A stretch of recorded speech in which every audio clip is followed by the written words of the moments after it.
From the darkest pits of hell comes a tale of brotherhood, loyalty, and betrayal. A story that will make you question the very meaning of family. It was an ordinary day in the city when a group of friends decided to visit a local bar. Among them were two brothers, Marcus and Paul. They were known for their rough exterior and hot tempers, always getting into fights. But tonight was different. Tonight they had each other's backs. As the night wore on, the brothers got into a massive brawl with a group of bikers. Bottles were smashed, glasses were shattered, and soon the fight spilled out onto the street. The brothers, covered in blood and sweat, looked like demons incarnate. People scattered as they unleashed their fury on the bikers, beating them with their fists and feet until they were nothing but bloody pulp. One of the bikers, a large man with a shaved head and a thick neck, seemed to be the leader of the pack. He was taken down first, punched in the face by Paul, who then jumped on his back and pulled him down with a chokehold.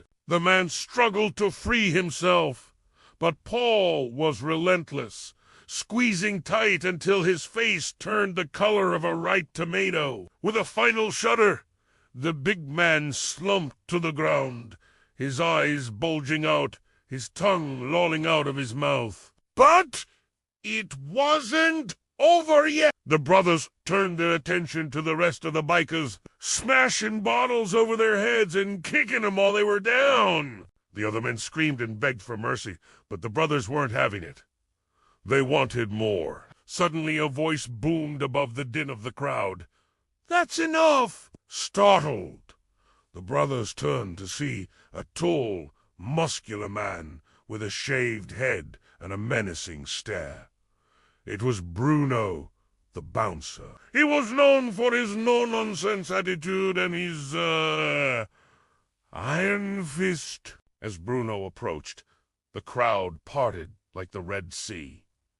He looked at the carnage around him. The broken bottles, the shattered glasses, the blood, and the bruised body. He then turned to the brothers and spoke in a voice that could curdle milk. "You too are under arrest." The brothers, surprised by Bruno's sudden appearance, hesitated. They looked at each other, then at Bruno, and finally at the crowd, who were now jeering and throwing bottles at them. Realizing that they were outnumbered and outgunned, the brothers surrendered. As Bruno led them away, the crowd followed, chanting, "Beat him up! Bruno!